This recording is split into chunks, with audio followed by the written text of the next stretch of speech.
So netizens, after ko magsarado ng negosyo, magnenegosyo pa ba ako? Pag-usapan natin. After ko magsara ng negosyo, netizens, 4 months last May, so actually magpo 4 months ago na siya, decided na talaga ako na wag na muna magnegosyo at mag-focus talaga muna doon sa bagay na kung saan talaga ako nag-excel, which is dito sa social media. Pero syempre, on the other hand, I don't want to close the doors para sa mga opportunities na pwede pang dumating in the future, di ba? Syempre, hindi naman sarado yung ating kaisipan na possible in the future ay pwede pa rin naman tayo magnegosyo ulit. One thing nga lang kasi na natutunan ko kapag ka magnenegosyo ka, kailangan para siyang baby na kailangan ng full attention dahil hindi naman siya kagaya ng may iniisip na iba na kapag nagbukas ka ay passive income na lang or mag-regulate na siya agad-agad. So of course, you have to learn yung mga operations at yung mga kakailanganin mo na tao and stuff para mag-operate siya on its own bago mo masabi na na-delegate mo na talaga siya na maayos and kaya na niya tumakbo na mag-isa. Nakakatuwa lang kasi napakarami palang mga negosyante din na netizen na nakapanood ng video ko at napakadami din nilang mga recommendations na talaga namang napaka-insightful at nakakatuwang pakinggan. Sa totoo lang, netizens, hindi ko alam kung anong klaseng negosyo yung pwede pa nating subukan in the future, pero syempre kailangan ng masusing pag-iisip at pagpaplano kung ano talaga yung negosyo na unang-una syempre dapat yung gusto ko na pag-aralan, you did your research at syempre dapat may kaalaman ka din doon kahit papano. Marami akong mga nakikita mga iba't ibang negosyo, ilan sa mga para tinitingala ko sa aming mundo, sa motovlogging, sa social media, na nakita ko mga successful na negosyante. Yung iba sa kanila, halimbawa, si Alfred Watermax, sobrang successful nung negosyo niya pagdating sa mga water station. So, isa yun sa mga nakikita ko na ang galing nitong tao na to. Tapos ngayon, para nagpapa-franchise na siya or siya na mismo tumutulong sa mga nag-uumpisa pa lang dito sa water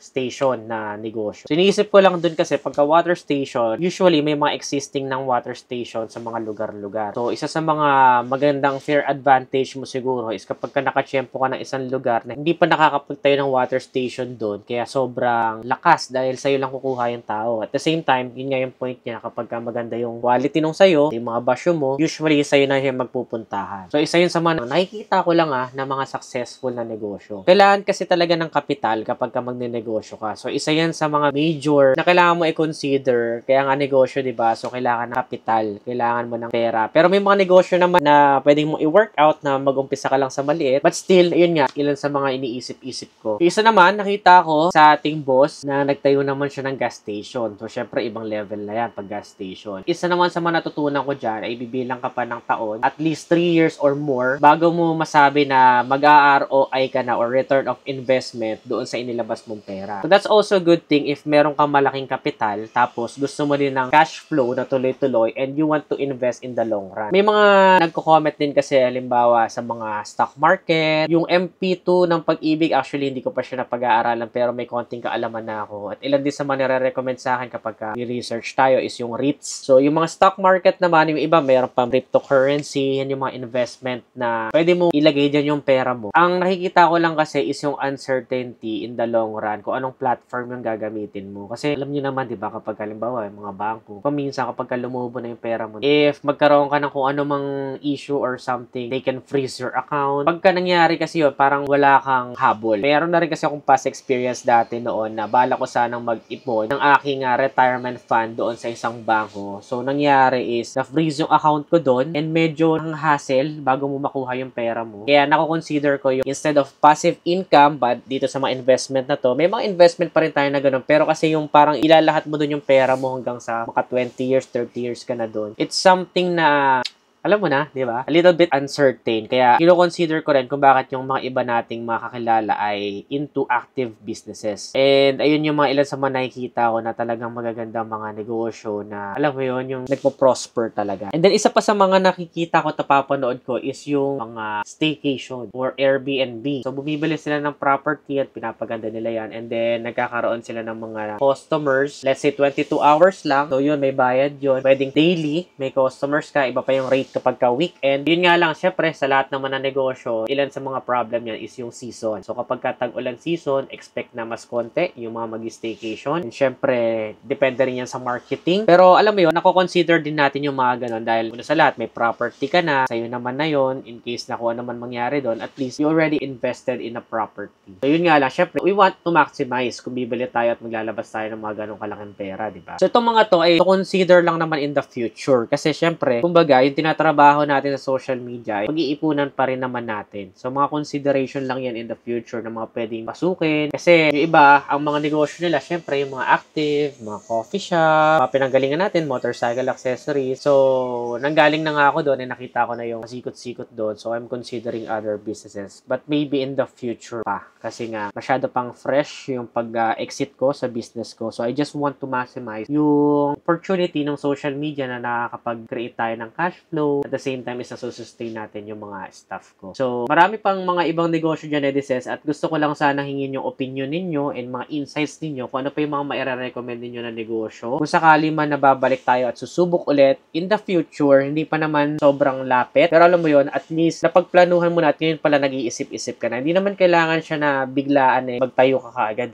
Pwede mo naman din siyang planuhin at pag-isipang maigi bago ka mag-came up na saka mo siya i-execute. So, ayun lang ang gusto kong malaman sa mga netizens natin dyan kung ano yung mga mare-recommend pa ninyo na negosyo na pwede natin pag-isip-isipan. Iba naman, sigurado may mga maire-recommend din na hindi naman kailangan ng ganung kalaking kapital. Kailangan lang ng konting sipag at tiyaga. Pero for now, netizens, ay minamaximize ko lang yung social media money na nakukuha ko para syempre makabawi man lang doon sa mga nangyari at natalo natin sa negosyo. So, I'm just maximizing kung saan ako magaling. Pinipiga natin yung bawat drop na pwede nating i-maximize dito sa social media. And yun nga, kagaya na sinabi ko sa inyo, I treat it as a business. I attack it as a business. Meron akong mga staff, meron akong team na katuwang ko para mai-execute ng maayos yung mga ginagawa natin sa social media. By the time comes that we can widen our horizon, na pwede pa tayo mag-venture sa mga iba pang mga pwedeng pagkakitaan, ayun yung pag-iisipan pa natin. And this is just a quick thoughts na nasa utak ko, and in the future, maybe, diba? And I'm just considering na instead of passive income na palubuhin mo yung pera mo dun sa mga nakita mo na mga investments, like yung mga index fund, mga stocks, can also be blue chip na mga cryptocurrency, ay meron pang mga active business na pwede nating i-consider in the future para sigurado ka na, syempre, nasa iyo yung asset at talagang nakikita mo siya, talagang naipambili mo siya at hindi pwedeng bawiin na lang sa'yo basta-basta pag naisipan ng bangko. Diba? Yun lang naman ilan sa mga palaisipan ko ngayon.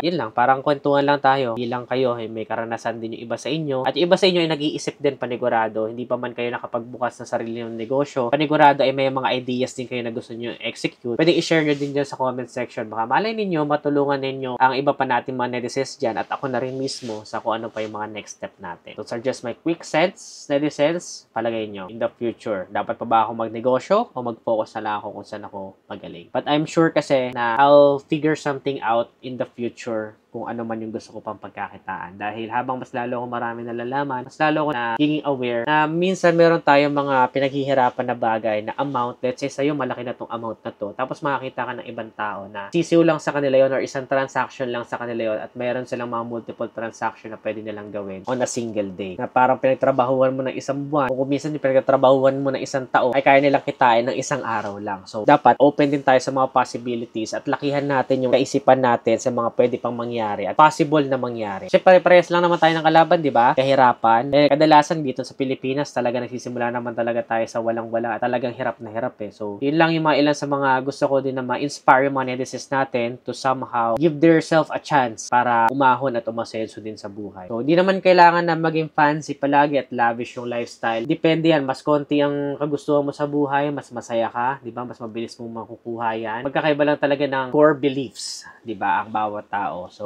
wala naman tama at mali. Magkakaiba lang talaga tayo ng gusto at magkakaiba din tayo, of course, ng vision na ibinibigay sa atin. So, ayun, baka lang sakali na mag-spark ang ilan sa mga ideas yan sa comment section. Gusto ko lang din malaman, netizens. Maraming salamat sa panonood at abangan nyo pa yung mga journey natin at ano pa yung mga iba nating steps. Naging active lang ako dito sa YouTube kasi ang sarap ng long form format na pwede ko kayong makausap at maibigay yung mga insights ko. Hindi yung parang walang masyadong substance na sobrang iikli lang sa ibang platform. So, salamat, netizens. Salamat sa mga solid netizens natin dyan. Dahil hindi lang yung mga motorcycle and car reviews natin na sinusuportahan ninyo, kundi pati yung mga personal na saloobin natin and content. Ano pa mga gusto nyo pag-usapan natin next vlog? Comment nyo lang dyan sa baba para masaya lang, di ba? Para lang tayo magkumpare, nagkakwentuhan na nakaupo habang nagkakape. See you in the next one.